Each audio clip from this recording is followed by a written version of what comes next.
Bueno, pues sí, es una planeación de más de 10 días, 15 días aproximadamente logramos nosotros establecer con nuestras fuentes detrás de este operativo que hoy el propio presidente le da a conocer a los colombianos, con un despliegue que no se veía desde hace un buen tiempo.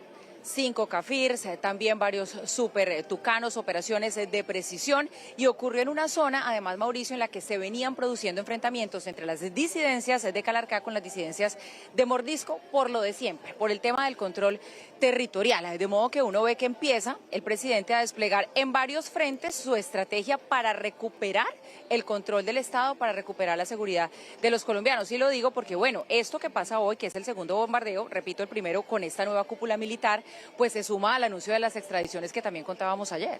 Exactamente, un cambio en la estrategia de seguridad en Colombia implica varios ajustes. El primero de ellos ya lo vimos y es el que tiene que ver con esa situación de las extradiciones. Evidentemente, bajo la paz total, pues se produjo una especie de caparazón, una especie de protección frente a los procesos de extradición que estaban en un momento dado o en distintos momentos la Corte Suprema de Justicia autorizando. Las extradiciones son un primer nivel. Un segundo nivel importantísimo, el cambio de la cúpula militar y las directrices claras y las directrices absolutamente contundentes de parte del presidente de la República, comandante máximo de las fuerzas militares, acerca de cómo proceder. Y ahora estamos empezando a ver la cristalización en terreno.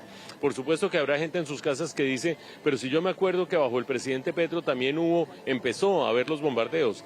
Los empezó a ver más o menos un año antes de que se terminara el gobierno del presidente Petro, cuando entró el ministro de Defensa, el general retirado Pedro Sánchez en este momento ya.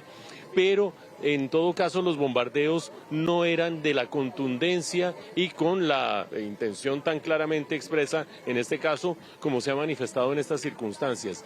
Evidentemente vendrán una serie de discusiones acerca de si esos bombardeos respetan, si había población civil, si había niños, etcétera, etcétera, que ustedes saben que son los mecanismos que utiliza la subversión como escudos humanos para protegerse de bombardeos.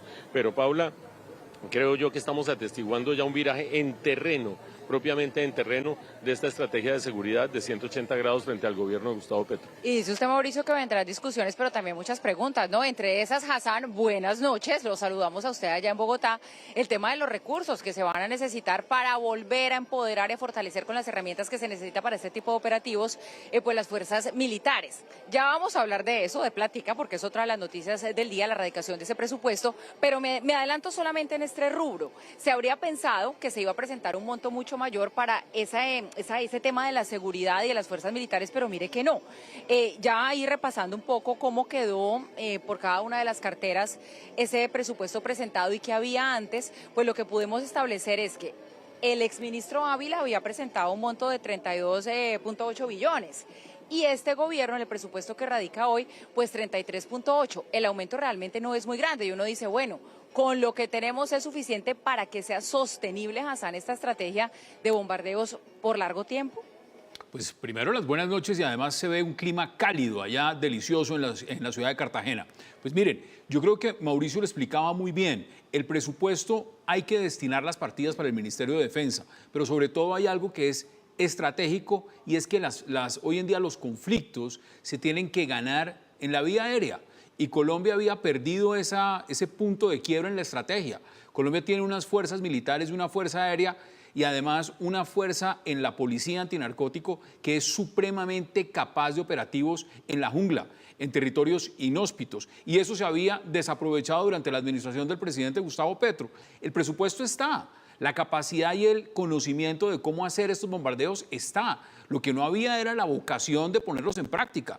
Y la participación de la Fuerza Aérea de manera milimétrica lo que va a terminar es dando una ofensiva y unos puntos muy favorables para que las fuerzas militares puedan contrarrestar, ir adelante y además ganar una batalla frontal contra grupos delincuenciales, contra el Clan del Golfo, contra disidencias y contra el ELN.